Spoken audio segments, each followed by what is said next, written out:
ایک یہ بھائی نے مجھے کویسچن کیا، آپ کہاں سے کیا، انہوں نے منع کیا کہ نہ بتائیں، اس لیے میں نہیں کر رہا ہوں، کہ کیا بد زبان عورت کو طلاق دینا ضروری ہے؟ ان کی زوجہ جو ہیں وہ ان کے ساتھ بہت ہی بد زبانی کرتی ہیں، تو کیا اس کو طلاق دینا ضروری ہے؟ اور کہتے ہیں سنا ہے کہ بد زبان عورت کے خاوند کی دعا قبول نہیں ہوتی، اس میں شوہر کا کیا قصور ہے؟ تو پہلی بات تو یہ کہ بات غلط ہے، بد زبان عورت ہو اور شوہر کی دعا قبول نہ ہو، بیکار سی بات ہے، کسی نے غلط کہا۔ دوسرا یہ کہ جو خواتین بد اخلاقی شوہر کے ساتھ کرتی ہیں یہ بڑا حرام اور گناہ کبیرہ ہے۔ میری بہنوں کو چاہیے کہ میں ایک مرد ہوں، اس وجہ سے آپ اس چیز کو فوراً نیگیٹو نہ لے جائیں، بلکہ اپنے نبی کریم صلی اللہ علیہ وسلم کی تعلیم کو بنیاد بنائیں۔ رحمت کونین صلی اللہ علیہ وسلم نے ارشاد فرمایا کہ شوہر کا حق بیان کرتے ہوئے کہ شوہر کا اتنا حق ہے کہ اگر میں کسی مخلوق کو سجدہ کرنے کا حکم دیتا تو بیویوں کو حکم دیتا کہ اپنے شوہروں کو سجدہ کریں۔ اور دوسرا رحمت کونین صلی اللہ علیہ وسلم نے ایک مرتبہ عورتوں کے گروہ سے فرمایا کہ اے عورتوں، تم کثرت سے صدقہ کیا کرو، کیونکہ میں نے تم میں سے اکثر کو جہنم میں دیکھا ہے۔ اب تم میں سے مراد وہ صحابیات نہیں تھیں، عورتوں کے طبقے کو مخاطب کر کے سرکار فرما رہے ہیں۔ انہوں نے پوچھا رسول اللہ کس وجہ سے؟ فرمایا کہ تم احسان فراموشی کرتی ہو اور ناشکری کرتی ہو۔ عرض کی کیا اللہ کی ناشکری اور اللہ کی احسان فراموشی؟ فرمایا نہیں، شوہر کی۔ پھر فرمایا کہ بعض وقت شوہر اپنی بیوی کے ساتھ ایک عرصے دراز تک اچھا سلوک کرتا ہے، اور پھر جب اس سے وہ کوئی ناگوار چیز دیکھ لیتی ہے تو وہ کہتی ہے کہ تم نے تو میرے ساتھ کبھی کوئی بھلائی کی ہی نہیں، یعنی تمام احسانات کو فراموش کر دیتی ہے، یہ جہنم میں داخلے کا سبب ہے۔ یہ وہ ہے کہ نبی کریم نے اس میں تعداد بیان نہیں کی، ایک دفعہ بھی اگر یہ عورت ایسا کرے گی تو دخول جہنم کا سبب۔ اور جو بیوی ایسا کرے کہ ہر روز شوہر کی عزت اتار کے ہاتھ پہ رکھ رہی ہو، وہ بھی بچوں کے سامنے، اور بد اخلاقیاں کر رہی ہو، شاؤٹنگ کر رہی ہو، چیخ کے چلا کے گریبان پکڑ رہی ہو، اور ایک نے تو شوہر نے کہا مجھے کہ مفتی صاحب میری بیوی نے میرے چہرے پہ تھپڑ مارا، میں کیا کروں؟ تو ان کو بھی میرا جواب یہ دیا کہ بیٹا صبر ہی کرو، ایسے شوہروں کو صبر ہی کرنا ہوگا، جب آپ کچھ کر ہی نہیں سکتے تو صبر کریں، کیونکہ قصور آپ کا بھی ہے کہ آپ نے کون سا بیوی کو دین سکھایا تھا کہ اس موقع پر آپ آیت یا کوئی حدیث یاد دلا کے دل میں خوف پیدا کرتے اور اس کی زبان بند ہو جاتی اور اس کا ہاتھ پیچھے ہو جاتا ہے کہ نہیں میں تو جہنم میں چلی جاؤں گی۔ دین کو تو آپ دور رکھتے ہیں، دین یاد ہی اس وقت آتا ہے کہ جب ہمارے ذاتی مفادات پہ ضرب لگتی ہے نا، تو پھر ہمیں دین یاد آتا ہے، اس کی ڈھال کے پیچھے آنے کی کوشش کرتے ہیں تاکہ ہمیں پروٹیکشن مل جائے۔ بھائی پہلے اپنے دین کو اپنے گھر میں داخل کریں۔ اب یہ کہتے ہیں کہ میں کب تک عورت کی بد زبانی برداشت کروں، میں اللہ کے خوف کی وجہ سے نہیں چھوڑتا، لیکن عورت بازی نہیں آتی، کون سا کڑوا گھونٹ پیوں، کوئی عمل کوئی حل بتائیں۔ تو بھائی پہلی بات تو یہ کہ ایسے ذلت والی جگہ پر رہنا ایک مرد کے لیے بالکل صحیح نہیں ہے،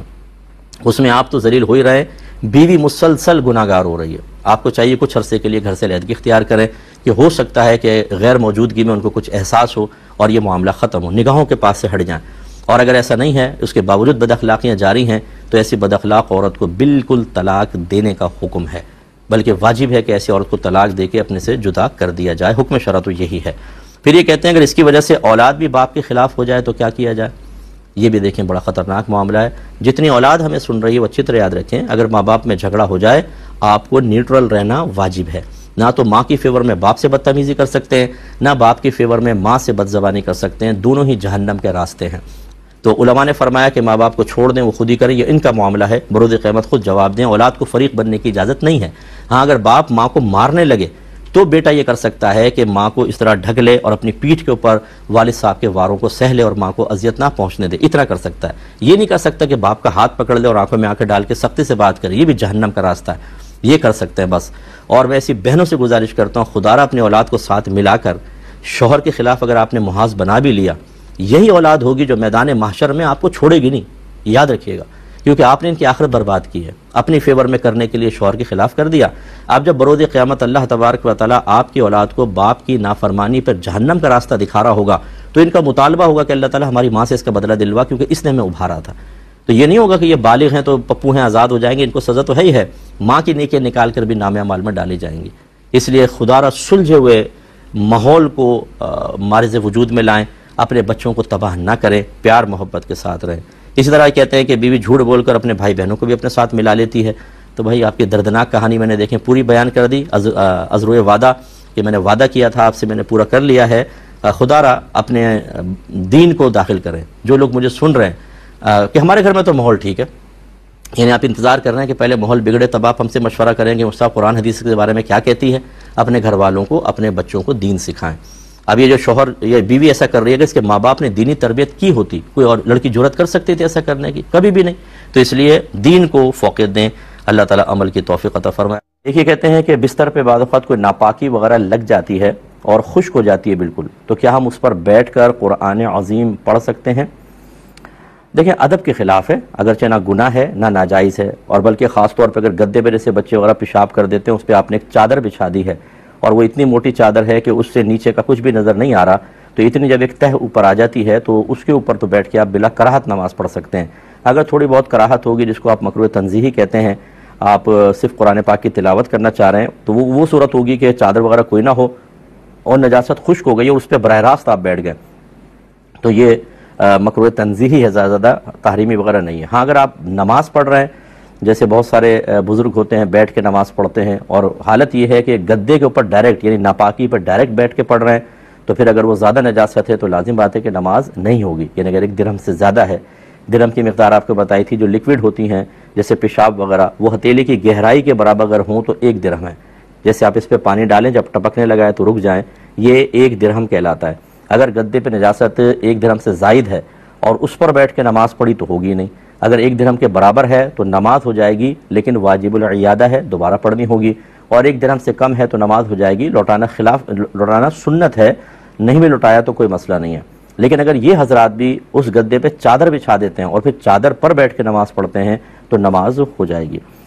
ایک ہی کہتے ہیں کہ اگر کسی لڑکی کے سرپرست اسے نان نفقہ دے رہے ہوں، اس کے باوجود وہ اپنی مرضی سے گھر سے باہر نکل کر کوئی ذریعہ معاش اختیار کرنا چاہے تو کر سکتی ہے کہ نہیں؟ دیکھیں ہمارے مذہب اسلام تو اس سے منع کرتا ہے۔ عورت کو اپنے گھر میں رہ کر، آپ آج کل کے دور کے اعتبار سے تو یہ کوئی پرابلم ہی نہیں ہے کہ آپ گھر پہ رہ کے ارننگ کر سکتی ہیں۔ اس کے سینکڑوں ذرائع ہیں، انٹرنیٹ پہ تلاش کر لیں، آپ کو سینکڑوں ذرائع، اور آپ تو پڑھی لکھی بچی ہیں، سینکڑوں ذرائع مل جائیں گے لڑکیوں کو کہ وہ گھر بیٹھ کر اپنی عزت کی حفاظت کے ساتھ ارننگ کر سکتی ہیں، ارننگ منع نہیں ہے۔ لیکن جب والد صاحب یا بھائی وغیرہ نان نفقہ دے رہے ہیں تو پھر بلا ضرورت یعنی سخت ضرورت کے بغیر گھر سے باہر نکل کر عورت کا جاب کرنا، شریعت اس کی اجازت نہیں دیتی۔ آپ کو پتہ ہے آفیسز سے ماحول کیسے ہیں، بہت ہی کم کوئی ایسا شاذ و نادر اچھی جگہ اسٹینڈرڈ کے سلجھے ہوئے لوگ ہوں کہ وہاں عورت جائے تو خدا نخواستہ کوئی ایسا مسئلہ نہ ہو، ورنہ تو آپ دیکھیں عموماً بہت ہی خطرناک صورتحال ہے۔ تو ایسی صورت میں اپنی عزت کی حفاظت کے ساتھ جتنا سیکولر رہ کر اور ذریعہ آمدن گھر میں بھی ہو سکتے ہیں تو بچیوں کو گھر میں ہی رہنا چاہیے۔ یہ کہتے ہیں کہ اب اس کو رداعت کے مسئلے میں پوچھا، پہلے میں سمجھا دوں کہ اگر ایک عورت کسی اجنبی بچی کو دودھ پلاتی ہے تو یہ عورت اس کی رضائی والدہ بن جاتی ہیں، جبکہ 2.5 سال کی مدت کے اندر دودھ پلایا ہو۔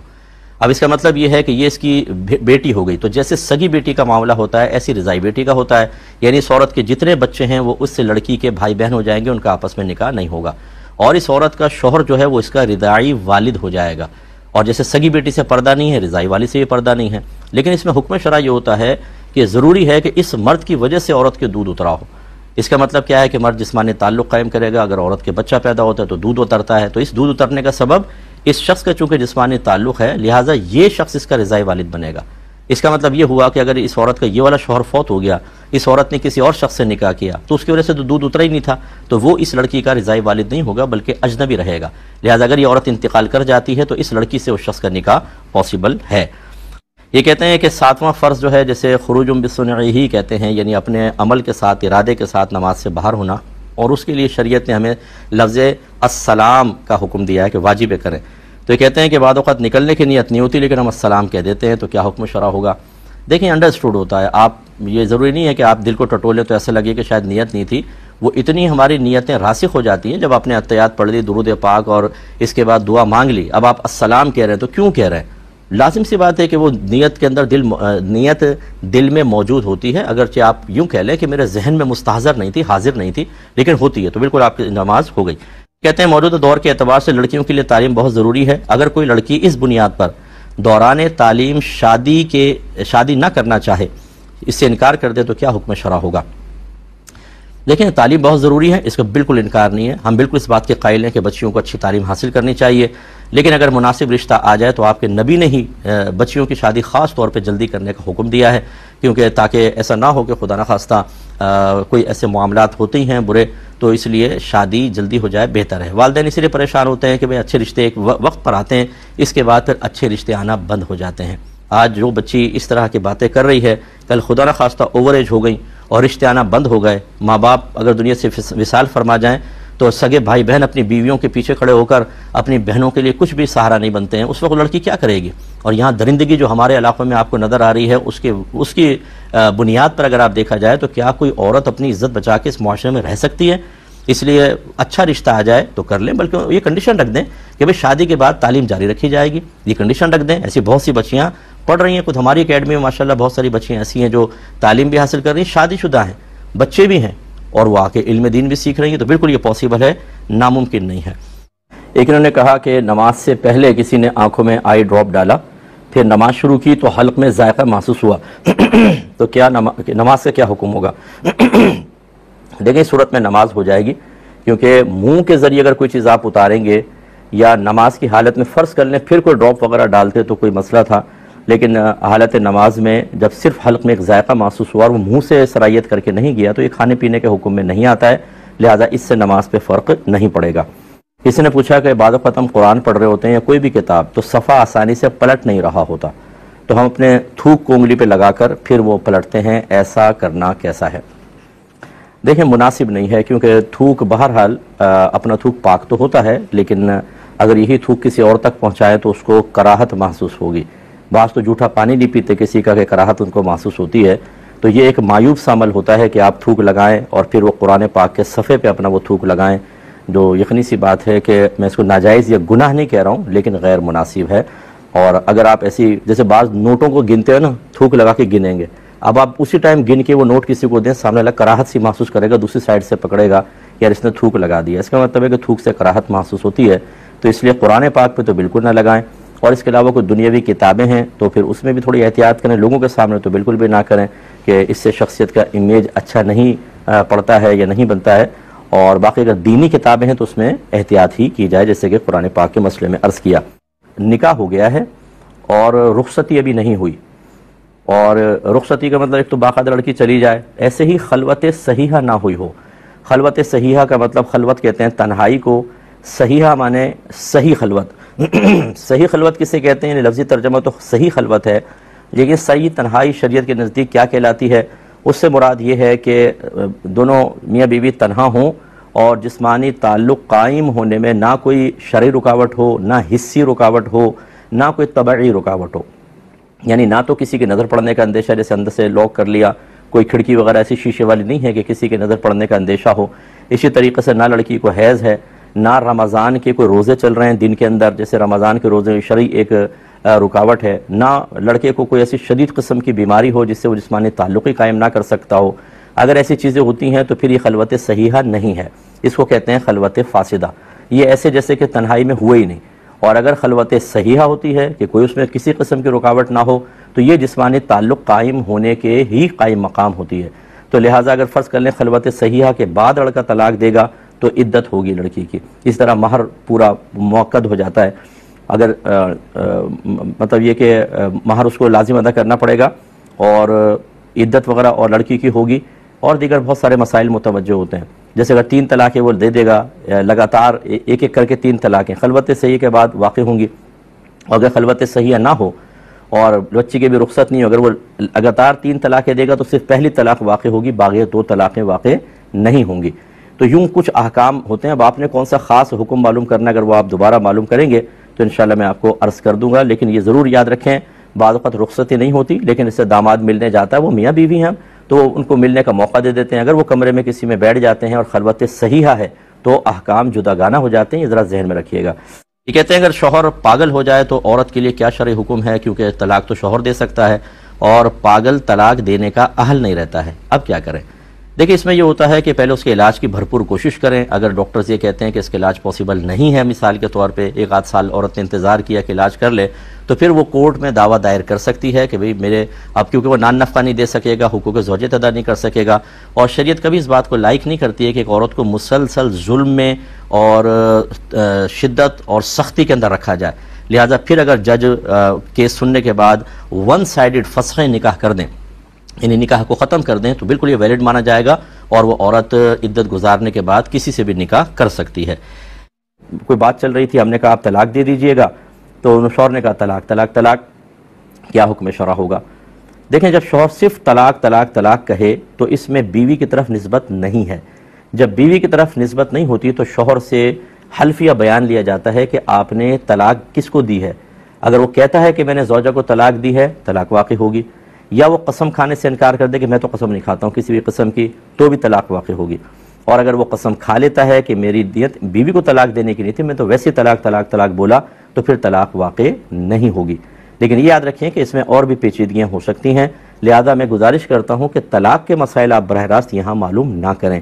ابھی پچھلے مسئلے میں بھی دیکھیں مجھے کتنا لمبا سمجھانا پڑا، کیونکہ مجھے خوف پیدا ہوا کہ اگر میں مبہم سے بتا دوں گا تو پھر مسائل ہوں گے، اس لیے دوبارہ نئے سرے سے مجھے سمجھانا پڑا۔ ہمارے سمجھانا مسئلہ نہیں ہے، آپ کا سمجھنا بہت مشکل ہوتا ہے۔ اس لیے طلاق کے اگر کسی کو مسئلے معلوم کرنے ہوں تو ہمارے کنٹرول روم سے میرا نمبر لے لیں، یا اپنے قریب کوئی اہل سنت کا دارالعلوم ہو تو آپ وہاں ڈائریکٹ چلے جائیں، ان کو یہ لکھ کر دے دیں اور وہاں سے ریٹن فتویٰ لیں۔ ہمیشہ طلاق کے مسئلے پہ ریٹن فتویٰ لیں، اور میں مشورہ دوں گا اپنے بھائی بہنوں کو، جیسے اب میاں بیوی میں جھگڑا ہو گیا، اگر آپ طلاق کے مسئلے پر فتویٰ لینا چاہتے ہیں تو پہلے کویسچن لکھیں اور میاں بیوی ایک دوسرے کو دکھا دیں، ناراضگی بھی ہو تو بھیج دیں کہ بھئی یہ دیکھیں اس پر فتویٰ لے رہے ہیں۔ ہوتا یہ ہے کہ بیوی کو کچھ باتیں یاد ہوتی ہیں، کچھ وہ بھول جاتی ہے، وہ اس پہ فتویٰ لے لیتی ہے۔ فتویٰ دیا مفتی صاحب نے، طلاق ہو گئی، فرض کر لیں، پھر شوہر پہنچتا ہے، وہ کہتا ہے کہ نہیں اس نے پورا سوال لکھا نہیں، بیچ میں یہ بھی ہوا تھا۔ اب جب وہ مفتی صاحب دیکھتے ہیں حکم بدل جاتا ہے، تو وہ کہتے ہیں کہ ایسا، اب ان میں آپس میں جھگڑا ہو جاتا ہے، وہ کہتے ہیں آپ نے ہمیں کوئی مسئلہ بتا دیا، اس کو کوئی اور مسئلہ بتایا۔ بھائی مسئلہ یہ ہوتا ہے کہ مفتی جو ہوتا ہے اس کو الہام تو نہیں ہو رہا، وہ وہاں موجود تو نہیں تھا، جیسا سائل سوال لکھ کر دیتا ہے وہ اس کی روشنی میں جواب دیتا ہے۔ اگر ایک آدمی کچھ باتیں چھپا کر مسئلہ لکھتا ہے تو جو سامنے باتیں ہوں گی اسی پہ فتویٰ دے گا نا، بعد میں یہ کہنا کہ آپ نے تو یہ غلط فتویٰ دے دیا کیونکہ یہ بات بھی تو ہوئی تھی، تو مفتی صاحب کو بتایا تھا آپ نے نہیں۔ اس لیے ہمارے ہاں ایسے ہوتا ہے اکثر کہ اگر کوئی زوجہ بھیج دیتی ہے مسئلہ تو ہم کہتے ہیں شوہر کا نمبر دیں، پھر شوہر کو کال کر کے بعد وقت تصدیق کرواتے ہیں یہ باتیں ہوئی تھیں، وہ کہتا ہے ہاں لیکن یہ بھی شامل کر لیں اس میں۔ تو اس لیے میں گزارش کر رہا ہوں پہلے ایک سوال نامہ مرتب کریں، دونوں دیکھ لیں اور کہیں ہاں بالکل ٹھیک ہے، اگر وہاں اور لوگ بھی تھے ان کو بھی دکھا دیں، جیسے ماں ہوتی ہے بعض وقت بہنیں ہوتی ہیں، پھر یہ بھیجیں تاکہ ایک ایسا جواب آئے جس کو اس سوال کے روشنی میں ہر ایک قبول کر لے، ورنہ آپ بھی پریشان ہوتے ہیں اور پھر ہم جیسے لوگ جو ہیں وہ پریشان ہوتے ہیں۔ ایک مسئلہ پہلے آیا وہ لکھا، پھر دوسرے نے کہا نہیں دو باتیں اور بھی شامل کر لیں، پھر اس کو مرتب کرنا ٹائم نکلتا ہے۔ اس لیے امید ہے کہ آپ بات سمجھیں گی۔ ادھار لے کر عمرہ کرنے کو آپ نے کسی پروگرام میں منع کیا، ہمارے یہاں ایسا ہوتا ہے کہ جیسے جاتے ہیں تو کسی دوست سے پیسے لے لیے، عمرہ کر کے آئے، واپسی میں فوراً آ کے پیسے دے دیے، کیا حکم شرع ہوگا؟ دیکھیں ہمارے نبی کریم صلی اللہ علیہ وسلم نے ادھار لینے کو بھی شدید ناپسند فرمایا، اور بلا ضرورت دستے سوال دراز کرنا، کہ یہ چیز اکثر انسان کو ذلت تک پہنچاتی ہے۔ آج جو دوست آپ کو پیسہ دے رہا ہو سکتا ہے کہ کبھی کوئی مسئلہ ہو، لڑائی جھگڑا ہو تو یہ آپ کو تانا مارے اور اس وقت آپ کا وقار مومن زائل ہو، تو بلا ضرورت پیسہ مانگنا۔ اب آپ نے کام تو فوراً واپس آ کر دے دیتے ہیں، اگر آپ گئے اور راستے میں آپ کا انتقال ہو گیا تو گارنٹی ہے کہ آپ واپس آ جائیں گے؟ تو مقروض انسان مرے یہ مناسب نہیں ہوتا ہے۔ اللہ تعالی ہم سب کو بار قرض سے نجات عطا فرمائے۔